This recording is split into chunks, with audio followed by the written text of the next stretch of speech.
Hoje vamos lá para a continuação das nossas explicações sobre o desenvolvimento do trabalho. Essa aula vai ser um pouquinho mais curta, né? Nós vamos falar sobre o desenvolvimento do trabalho aí já a partir da indústria, né? A gente fala muito sobre revolução industrial, principalmente a partir do século XIX, quando ocorre a chamada segunda revolução industrial. Mas a gente precisa entender que as mudanças em relação ao trabalho, no que diz respeito a existência da indústria mecanizada, como a gente chama, vai começar a ocorrer no século XVIII, né? Quando na Inglaterra os ideais liberais, os ideais capitalistas, da forma como a gente conhece hoje, de uma forma mais ampla, né? Que vão se dar a partir da segunda fase da Revolução Industrial, não, perdão, a segunda fase do capitalismo, mais especificamente, começam a ocorrer aí, ainda no século XVIII na Inglaterra, quando a partir da transformação do vapor, né, todo o sistema produtivo, toda a cadeia produtiva começa a se modificar, né?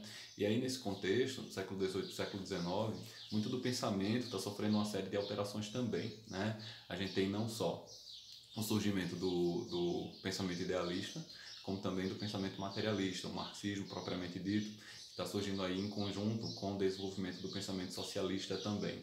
Mas antes de entrar nessas questões, vamos falar sobre a diferenciação que vai se dar em relação às relações de trabalho propriamente ditas. A gente fala muito que a partir da segunda revolução industrial, a partir da revolução industrial como um todo, que começam a ocorrer uma série de mudanças no que diz respeito à divisão do trabalho.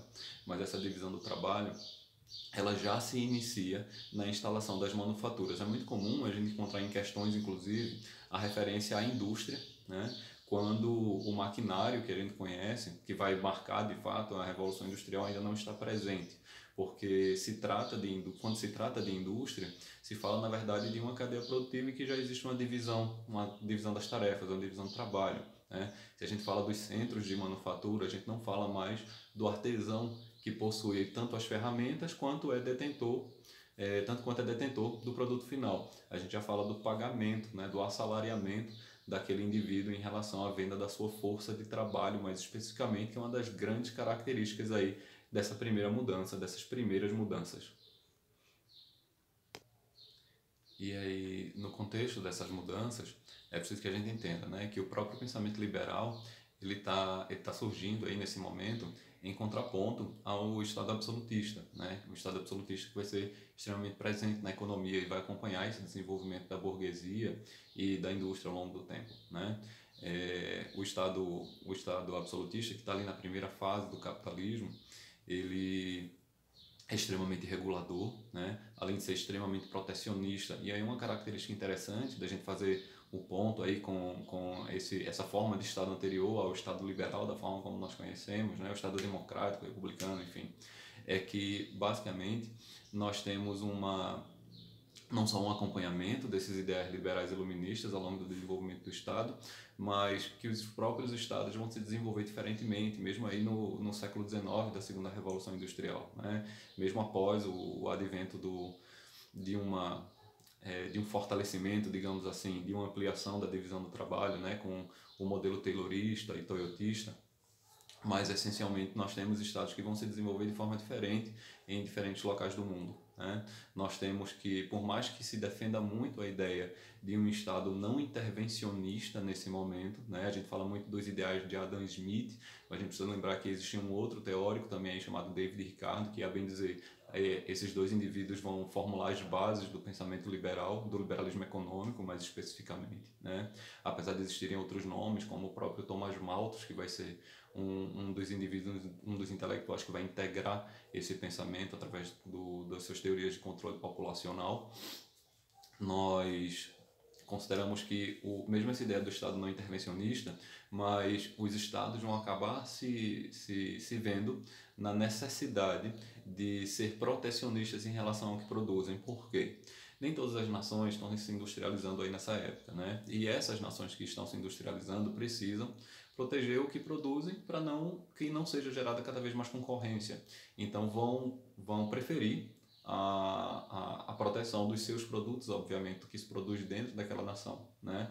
E mesmo que não seja uma característica do pensamento liberal, mas acaba sendo adotado por muitas nações. E outra, as nações que se industrializam primeiro acabam necessitando de muitas fontes de matéria-prima. E aí a gente fala do contexto neocolonial, a partir do momento em que várias regiões do continente africano e asiático vão ser colonizadas nesse momento, principalmente pelas nações europeias, da Europa Ocidental mais especificamente, né? Mesmo que a gente tenha Estados Unidos e mais tardiamente o Japão com a chamada Era Meiji que vai ser meio que uma mistura de revolução industrial com iluminismo, né? Vai ser um processo de modernização da nação japonesa frente à influência do Ocidente, principalmente dessas nações europeias. Coisa que não começa nesse momento, essa influência, mas que se intensifica a partir do desenvolvimento tecnológico, né? E aí é interessante porque quando nós falamos de estruturas desenvolvidas e subdesenvolvidas, essas estruturas subdesenvolvidas, mesmo no continente americano, que já passa há muito tempo por um processo de independências, né? Por isso que inclusive essas nações europeias vão se direcionar para outros continentes que não mais a América. Nós temos que essas nações subdesenvolvidas vão acabar se direcionando à produção de primários, né? E também sendo utilizadas como fonte de matéria-prima para essas nações industrializadas que estão cada vez mais voltando a sua produção aí para os artigos industriais, né? Os artigos secundários, como a gente costuma falar. Mas é preciso que a gente também lembre como todo esse processo começou, né? A gente tem que, não só, a gente fala muito da Inglaterra nesse momento, mas isso acaba sendo uma característica de todos os países que vão se industrializar. Começa com um processo de cercamentos dos campos. Basicamente, o que são esses cercamentos, né? É um determinado momento onde os pequenos e médios proprietários rurais vão acabar tendo as suas terras arrendadas, vão acabar perdendo as suas terras, pelo menos a grande maioria, né, para grandes produtores ou mesmo para o Estado, né? O Estado também se caracteriza como um grande produtor aí nesse momento, né? E a partir do momento que esses indivíduos ficam sem as suas terras, sem suas áreas de produção, acabam se destinando para os centros urbanos, que é onde são instituídas as indústrias, as fábricas propriamente ditas, né? E mesmo aqueles que ainda permanecem com suas terras acabam tendo a sua produção arruinada, porque não conseguem concorrer com os campos latifundiários. E aí, seja na produção de artigos primários alimentícios, seja na produção de lã, considerando principalmente que a primeira revolução industrial ela vai ser essencialmente voltada para a indústria têxtil e para o desenvolvimento da máquina a vapor, né? Ao longo do tempo, a partir das outras etapas da industrialização, nós temos outros tipos de indústria se desenvolvendo, né? E aí é interessante porque isso vai modificar não só a estrutura do trabalho a nível de um território, de um local, ou até mesmo de uma nacionalidade, mas internacionalmente, principalmente quando nós começamos a falar da chamada DIT. O que seria a DIT? A Divisão Internacional do Trabalho.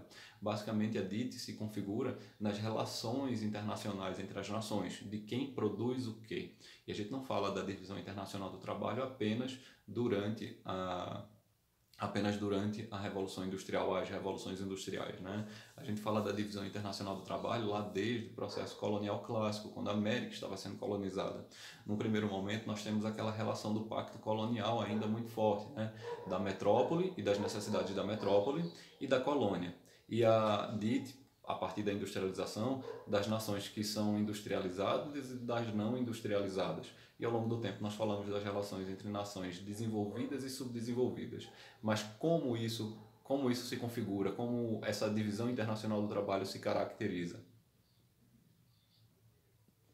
Vai se caracterizar essencialmente como um processo de ampliação mesmo dos seus próprios mercados e ao longo do tempo dos mercados internacionais, né?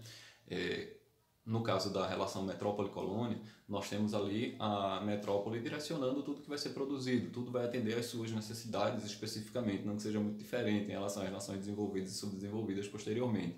Mas nós falamos aí de que a colônia não tem autonomia para escolher o que vai produzir, nem pelo preço do que vai vender a sua produção, né? Ao longo do tempo, essa constante exportação de matérias-primas e de artigos primários das nações não, né, porque não são nações ainda, são colônias, são extensões ali das metrópoles europeias, passa a ceder, né, e todo o modelo mercantilista passa a ceder ao comércio fundamentado nas nações, no que diz respeito à fundamentação das nações desenvolvidas e subdesenvolvidas, né? Nós temos nações desenvolvidas que se fundamentam ali a partir da indústria e as nações subdesenvolvidas que ou se mantêm numa estrutura primária de produção ou essencialmente se industrializam tardiamente.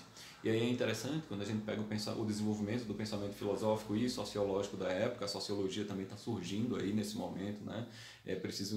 Se surge a necessidade também de se entender aquela sociedade em constante mudança, né? As relações de trabalho vão ser responsáveis por uma série de alterações sociais também, né? De como as relações sociais se dão, né? Principalmente a partir do contexto em que a gente consegue analisar o trabalho que passa a ser de fato alienado, como o próprio Marx costuma tratar. O que seria o trabalho alienado? Seria essencialmente quando o indivíduo ele não possui mais posse, de fato, posse intelectual daquilo que ele produz, ele não se reconhece naquilo que ele produz. Ele é apenas mais uma engrenagem em todo aquele processo, né? Não só ele não detém as ferramentas necessárias para a produção, ele não é mais dono dos meios de produção de uma forma geral, né? Ele apenas tem a sua própria energia, a sua própria força de trabalho para vender. Né? E aí quando a gente fala dessa tentativa, nova tentativa de entendimento dessas sociedades, é interessante quando a gente traz os próprios conceitos, como o de Durkheim, do fato social. A gente confunde muito, né, o fato social com a ação social de Weber, quando na verdade são coisas bem simples de entender. Né? Quando a gente fala dessas sociedades, a gente visualiza de uma forma cada vez mais constante, apesar de não ser uma coisa específica apenas dessas sociedades industrializadas, que existem muitas características que são consideradas como genéricas, exteriores e coercitivas em relação ao indivíduo, né? Para que seja classificado como fato social, precisa estar enquadrado aí nessas 3 características especificamente. Basicamente, é mais fácil entender esse contexto quando a gente fala do peso da tradição, né? É aquilo que não foi criado por nós, por isso exterior, é aquilo que se aplica à grande maioria das pessoas, por isso a sua característica da generalidade, e aquilo que nos é imposto, seja pela força física ou pelas pressões sociais, essencialmente, né? Por isso a coercitividade, essencialmente. Enquanto que o fato social, ele se caracteriza pela ação dos indivíduos propriamente, né?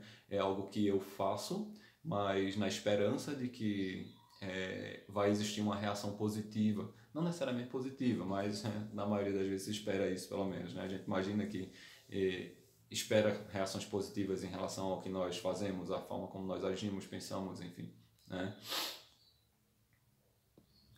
E aí, porque nós temos uma série de mudanças sociais durante o processo de industrialização.